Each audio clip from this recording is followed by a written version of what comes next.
السلام عليكم ورحمة الله وبركاته.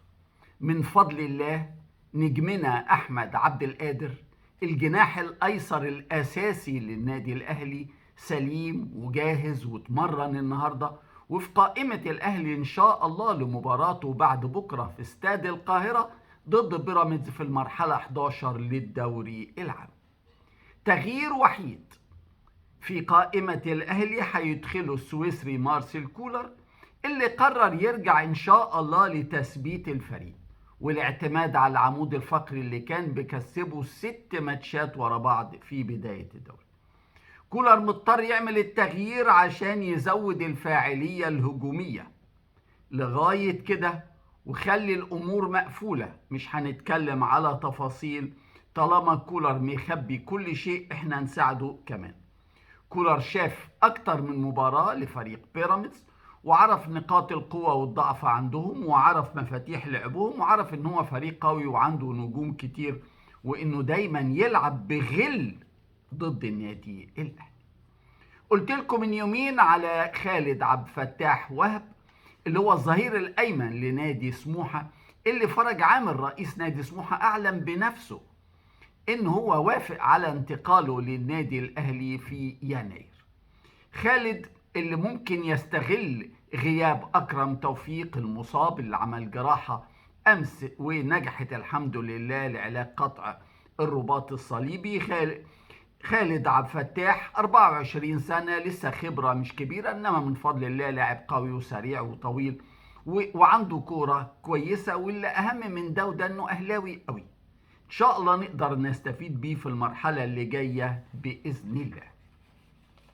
النهاردة محمود كهربا داس بنزين خلاص قبل 12 يوم من عودته الرسمية لمباريات الدوري العام والمباريات الرسمية وللملاعب إن شاء الله يوم 12 يناير.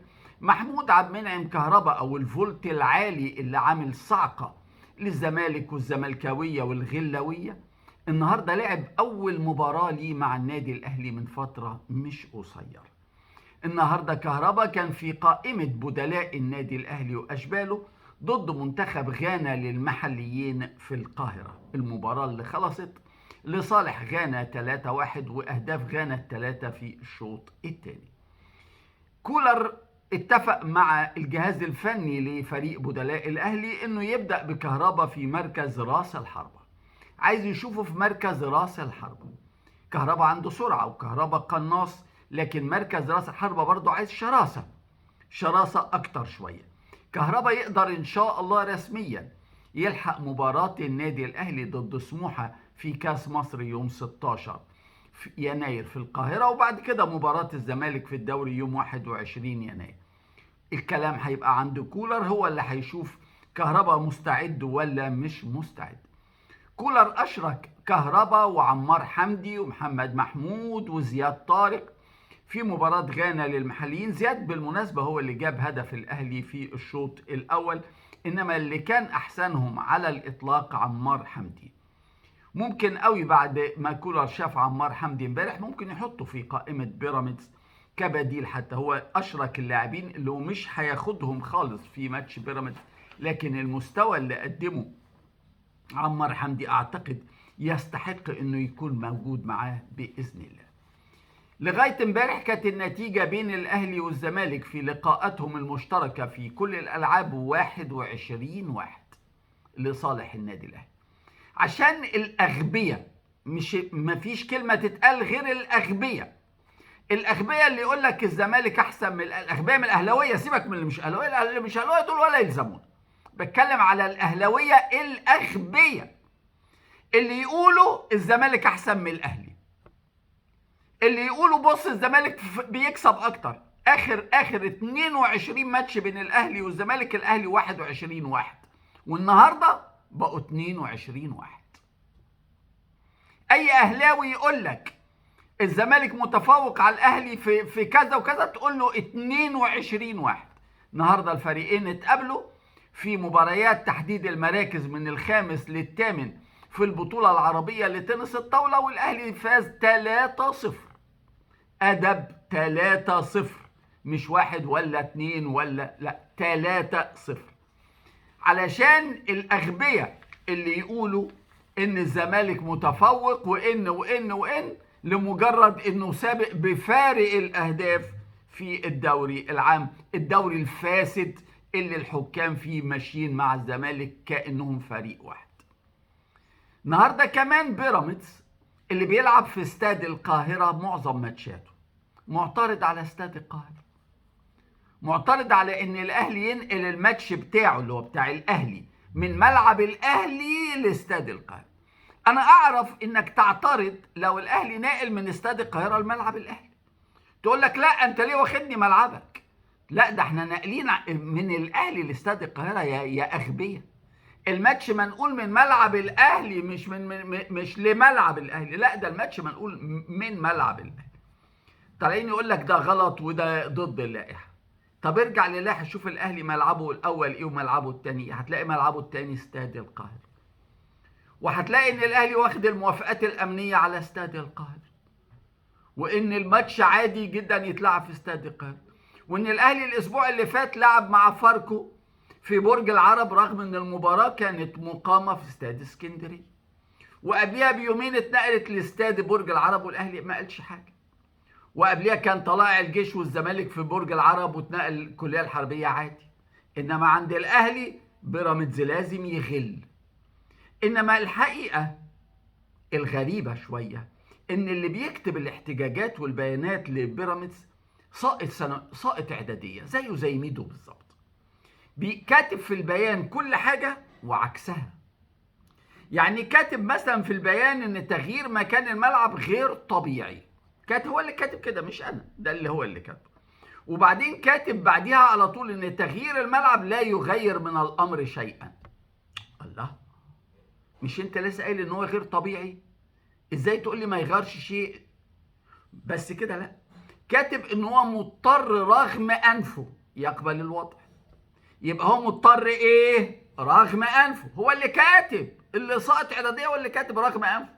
بعدها على طول كاتب ايه؟ ان هو هيقبل احتراما للاهلي. الله، هو رغم انفك ولا احتراما للاهلي؟ انت اديني واحده وانا اصدقك. اديني رغم انفك اقول ده غلابه، اديني احتراما للاهلي اقول دول محترمين، انما دي ودي لنين؟ المهم في الاخر بيقول نتمنى يسود الاحترام المتبادل، وهو اللي مقدم احتجاج وعايز الاحترام المتبادل يسود. الحقيقه يعني هذا النادي بس اتعمل بس لهدف واحد فقط، هو العكننه على النادي الاهلي والغل على النادي الاهلي. هكلمكم على نجم اجنبي لان رايه عجبني بشكل خيالي، ومتاكد انه هيعجبكم زي ما عجبني بالظبط. فاكرين النجم الايطالي الكبير جينارو جاتوسو؟ جينارو جاتوسو ده كان احد نجوم ميلان 13 سنه في ايطاليا، وكسب مع منتخب ايطاليا كاس العالم 2006 في المانيا، وكان هو لاعب اساسي في وسط الملعب.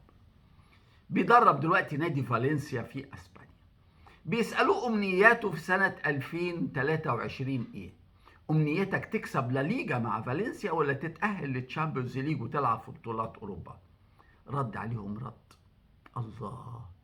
الله على الاخلاق لما تكسب، الله على الانسانيه لما تكسب. قال لهم اللي انتوا بتقولوا لي عليه ده امنيات رياضيه، المفروض انا احققها بنفسي بمجهودي، ما اتمناهاش، ده شغلي ولازم اعمله. انما اتمنى ايه؟ اقول لكم اتمنى ايه؟ اتمنى الفقر يزول، اتمنى الاسعار تنزل، اسعار الكهرباء واسعار الاكل واسعار المواصلات واسعار الشرب عشان الفقراء يقدروا يعيشوا. ايه ده؟ ايه يا جاتوسو ده انت محترم قوي. الكلام ده ما يمشيش عندنا في مصر يا جاتوسو، زعلش مني، احنا بنزود الاسعار يا جاتوسو، احنا كل يوم بنزود الاسعار، كل يوم بنزود الفقراء، وكل يوم قاصدين نزود الاسعار ونزود الفقراء.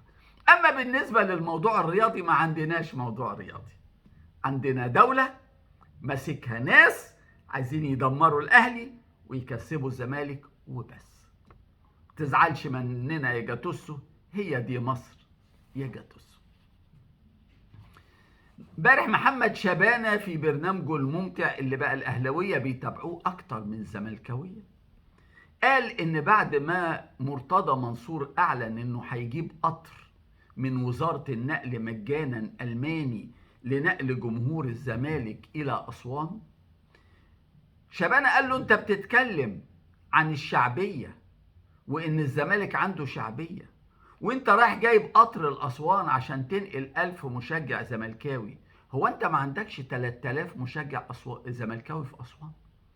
مدينة أسوان اللي فيها أكتر من 1,000,000 مصري فيهاش 3000 زملكاوي يدخلوا يشجعوا الزمالك؟ وبعد كده جاي تتكلم على الشعبية وانت ما عرفتش تاخد أي استفتاء من الأهلي؟ سبحان الله. إنما عايز أقول لكامل الوزير، وزير النقل اللي جايب القطر ده للزمالك، هو انت مش سمعت عن الكمثري اللي اكبر مواطن مصري ينط من القطر ويموت اتقتل؟ اللي اجبره ينط من القطر قتله. كمثري اجبره ينط من القطر ومات مقتول لانه معهوش تمن التذكره. هو ال1000 اللي مسافرين دول القاهره اسوان، مش دول 1000 تذكره رايح و1000 تذكره جاي؟ والتذكرة من القاهرة لأسوان النهاردة معدية 300 جنيه، يعني بتتكلم على تقريبا 1,000,000 جنيه تذاكر ومصروفات. إنما لحساب الزمالك حلال، البلد معمولة عشان الزمالك، كل حاجة في البلد في خدمة الزمالك. البلد تقدر على الفقير وتسحب منه، إنما تدي للزمالك. على فكرة شبانة اللي لسه بكلمكم عليه ده، كرم جبر رئيس المجلس الأغبى أو الأعمى للإعلام هدده، قال له إذا جبت سيرة الزمالك أو سيرة مرتضى تاني في برنامجك هنقفل لك البرنامج. تخيلوا وصلنا لدرجة إيه؟ هيقفل له البرنامج علشان ما يجيبش سيرة الزمالك. الحمد لله. فاكرين طارق حامد لاعب الزمالك المحترف في اتحاد جدة السعودي؟ لعب في الزمالك 7 سنين، عمره في ال7 سنين ما اتحسب عليه بنالتي. 7 سنين يدوس ويضرب ويكوع ويغلب بوكسات في ال18 ولا حكم، من البنا ونور الدين وجريشة اللي مات، قصدي اللي اعتزل، وامين عمر وصباحي وحنفي وكل الغنادير دول ولا غندوره منهم احتسبت عليه بنالتي. عارفين طارق حامد بيلعب في اتحاد جده بقاله قد ايه؟ ده الشهر نمره 5 شهور. لعب في الزمالك 7 سنين ما اتحسبش عليه ولا بنالتي. لعب في اتحاد جده 5 شهور اتحسب عليه 3 بنالتي. 3 بنالتي الحكام السعوديين حسبوهم على طارق حامد وهو مع اتحاد جدة، لأن هناك في السعودية في حكام، هنا في خدامين. كل حكام العار الخدامين بينكشفوا في كل حتة، لكن اوعى تفتكر ان هم بيتهزوا، لا، هم سعداء جدا جدا جدا ان اللي مشغلهم بيديهم وبيسعدهم وبيقبضهم ومشغلهم، ولا تفرق معاهم سمعتهم ولا يفرق معاهم احترام حد ليهم على الإطلاق. إنما في إطار دعم الدولة، الدعم غير المحدود للزمالك، وصل الأمر إن هددوا لاعب الكرة الطائرة بتاع الزمالك محمد مصطفى اللي ممتنع عن التدريب بقاله شهرين، ومقدم شكوى لاتحاد الكرة الطائرة بقاله شهرين لأنه ما خدش فلوسه بقاله 6 شهور، وما بيروحش التمرين وما بيروحش أي حاجة خلاص. لكن النهاردة الأهلي والزمالك في الكرة الطائرة في صالة الزمالك محتاجين محمد مصطفى، راحوا هددوه. لو ما لعبتش النهارده ضد الاهلي مالكش حاجه خالص، لا عند الزمالك ولا عند اتحاد الكره الطائره ولا في اي حته، واضرب راسك في اكبر حته. عايز فلوسك هنديها لك، بس العب النهارده ضد الاهلي واكسب الاهلي واحنا هنخلص لك كل حاجه. الواد هيعمل ايه؟ لو انت مكانه هتعمل ايه؟ تقعد في بيتك وفلوسك تروح عليك، ولا تيجي على نفسك وتدوس على كرامتك وتدوس على كل حاجه عشان تروح تلعب، عشان تاخد حقك، مش عشان تتجامل، لا، ده هو بس عشان ياخد حقه. فلوسه اللي شايلينها سبحان الله، بلد الحقيقة لا تصدق، لا تصدق والله العظيم في انحرافاتها الرياضية لصالح نادي الزمالك. أخدكم للكرة المحترمة وديربي برشلونة النهاردة، أول ماتش لبرشلونة الأسباني في لا ليجا بعد نهائيات كأس العالم بعد شهرين. قبل ما يلعب ماتشه النهاردة مع جاره اسبانيول برشلونة المهدد بالهبوط وبرشلونة الأول، برشلونة لعب لعبة مع اتحاد الكرة الأسباني ورابطة الدوري الأسباني والناس الكبار، وخد موافقة على أن يشرك اللاعب الموقوف روبرت ليفاندوفسكي، موقوف 3 ماتشات. ولجنة التحكيم والانضباط الرئيسية المحكمة الرياضية في أسبانيا قالت ما مش من حقه يلعب. نجحوا ياخدوا له موافقة أنه يلعب ولعب فعلا، وأسبانيول احتج إنها ما جابش نتيجة. إنما عمر ما الظلم يدوم وعمر ما الافتراء يكسب. برشلونة اللي ما خسرش ولا نقطة مع اسبانيول في آخر 6 سنين خسر النهاردة نقطتين عشان يبقى يلعب ليفاندوفسكي. ليفاندوفسكي لعب وبرشلونة جاب جول بعد 6 دقايق ماركو ألونسو، إنما ما عرفش يجيب التاني لغاية الدقيقة 74. اسبانيول اتعادل من بينالتي اتحسبت ضد ماركو ألونسو، والحكم طرد كمان خوردي ألبا من برشلونة، وبعد كده طرد لاعب من اسبانيول، والماتش انتهى بالتعادل 1-1، واسبانيول لسه متصدر على حساب ريال مدريد بفارق الأهداف زي الوضع في مصر بالظبط. في انجلترا مانشستر يونايتد رغم ان مدربه تينهاج عاقب ماركوس راشفورد وقعده احتياطي، لكن فضل مانشستر يونايتد عاجز وسلبي في وولفرهامبتون لمدة 77 دقيقة. لما نزل راشفورد كده في الاخر هو اللي جايب له الجول ومكسبه ومدخله المربع الذهبي بعد غياب طويل طويل طويل. بس مانشستر يونايتد عرف الطريق الصحيح وطاب مساؤه.